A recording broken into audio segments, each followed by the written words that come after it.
Chai, omo, God bless the government, we do this road. Come see road now, come see road. If you are driving from Umuahia to Uzuakoli, and from Uzuakoli to Abiriba, see as this road dey, now so the road dey. The road just dey smooth. That's why people will come back this Christmas. All of them go, they open their mouth, they bless this administration with it. All of them just they say, God bless the governor. The governor is working. The governor is doing a lot of things. This road alone, when you do like this, from Umuahia, down to Uzuakoli, from Uzuakoli down to Abiriba, bro, Omeshi like he don't really try and he's still doing more.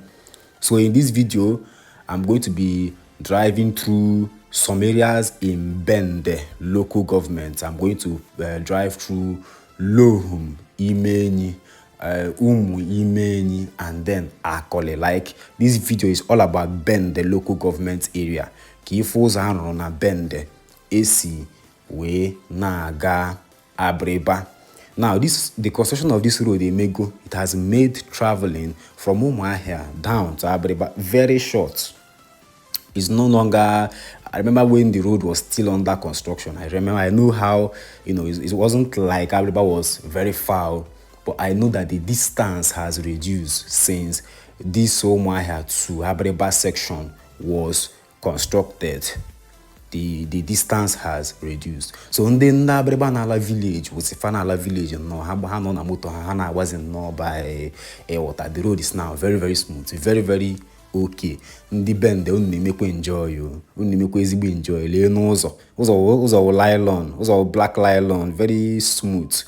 So guys, I don't have much to say, but just watch this video down to the end and see for yourself how the road in Bende, this road that crossed Bende local government and takes you to Abiriba, how it looks like. Leo to si wede na keep azwa. Kifu that na government just no pachapuchanya like this, we te uza ezigbo kolota, we loza locha ya no. See the drainage now, double drainage, cabron obufu. Hey, what else suchi mira potawazi nata dumba. Ilanya, sorry that I'm using Igbo na my language.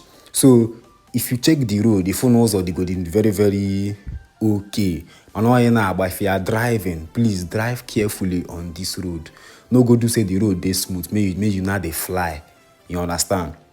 When they drive carefully, if not they drive through this road. So if you haven't subscribed to my channel yet, please kindly click the subscribe button and the notification bell above, so that whenever I drop a new video, you'll be notified. So you learn your phone boss if you even know ebe ka na ka faneje village, and then I got eba new year water and they got for their people. When they na a lot of December new year ka fa na lota. So a lot of people still travel, to be with their family, to see their loved ones. They celebrate the new year together before they now travel back to their respective, bases. All of us we when Mandesi abroad, Mandesi Aba, Mandesi Lagos, Port Harcourt, Ebola, water. Ozana we na aba. For me personally, I'm not like him now. I'm not no say just wine now down, fresh air, gesi na. Ni more handy na for the palm trees, ane ekuru gezi bu ikuku ọma, ine ekoro, ade nwa here, water.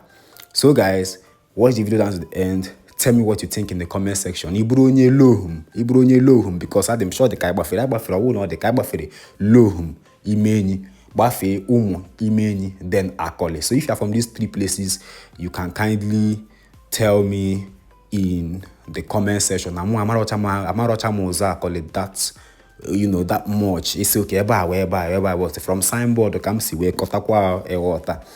So you can see, tell us in the comment section where in Uzuakoli you're from. If I passed your area, iguai na comment section.